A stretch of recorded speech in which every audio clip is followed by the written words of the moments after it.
Bharatiya Janata party नतना Manipur कलोई को SIM थाजबियो आई ईश्वर पल्लगा हाइसिने उरब्रा P Sitharaman मागे अनोब tweet P Sitharaman गायब कांग्रेस की दुना करिगुम होम मिनिस्टर ओइरोने इन केस लोइरे ने माई ट्वीट अनोब दो उबिरबा मयाम मणिपुर से रीजन अहुम थो खाइदोगा शांति पुरकनी हाइबनी हुजे अंग अखोइद लै अंग कॉपी लै अदगी मोइगी मैनिफेस्टो मोइ आदा दिल्ली द फोंगबुदो यंबियो खरगे जी का राहुल जी का यावरग फोंगबुदो करी हाइने इगियंगो फोंगबुदो करी हाइने इगियंगो सेटलमेंट हाइबनी प्राइम मिनिस्टर मोदी जी लागा चुरचानपुर द फजन थनम खरेना लोकल सेल्फ गवर्नमेंट स्ट्रेंथन तहलगा ट्राइबल सिंगी बेनिफिट मोइगी दमक डेवलपमेंट तौगदबने से honourable prime minister Modi ji थनमे फजन याम सिंसियरली थनमे चुरचानपुर द ngang ऑनरेबल प्राइम मिनिस्टर लेबा टेबल दुदा ऑनरेबल गवर्नर न करी हाइखि वाफम अमदी मणिपुर की भारत की लमसिदैदा बॉर्डर की वांग मदगी संगक मीना लम तासंदन खुदा संदन लेबदे खोइसु याबो ngam गवर्नर ngang स्टेटमेंट करिनो खोइना पामिसे honourable union home minister Amit Shah ji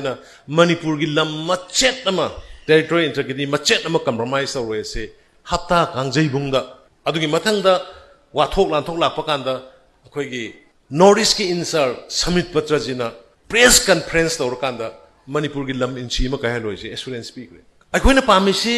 Manipur काइदबा Manipur की लेमिनरी हानदगी महिरोंदगी लेरेबा सिंगी सिलना अखोइ रिकॉग्नाइज तौर ट्राइब कुंट्रा से पुन हिंगमिनबा सिंगी जगह अमदी तमगी जगह हाइबा अनि सि खेनबल हेंदना चाखोटमिनबा अमगा रेस्पेक्ट लैनबा हाइबा पांदम दुने अखोइना एनडीए गवर्नमेंट अखोइना संगिस अखोइ कनामतगी कम्युनिटी अमदगी अगेंस्ट अखोइ वाक तौदे नाइदर अखोइ कुकी के अगेंस्ट वाक तौदे थादौ के अगेंस्ट वाक तौदे पाइटे के अगेंस्ट वाक तौदे ओनली अखोइना वाक तौजरुबदी मपानदगी नियम काइना संगकप मिसिंग दुखतंग खंदोक्सी अदुगा ड्रग्स पॉपी तौदना फॉरेस्ट मांगलिबा मयाम सिदंग तौसी हाइजबनी कनागुम कम्युनिटी अमतगी अगेंस्ट अखोइ वाक तौदे अखोइना कनागुम कम्युनिटी अमगी अगेंस्ट वाक तौरमगदी ngasi मोइरांग खुलौद लेरिबा संगाई इथनिक पार्क सारिबा युम कुंथ्रागा मरीदु सारमगद्रन युम कुंथ्रागा मरीदु ट्राइब खुदिमो लागा जगोई सागिबदो इचनसा सिंग मयाम उबिरंगबनी मधु अखोइगी मणिपुरनी मधु बीजेपी की एनडीए की मणिपुरनी मधु कराई दैदो इंग्लिश आइडिया अदु दा आइडिया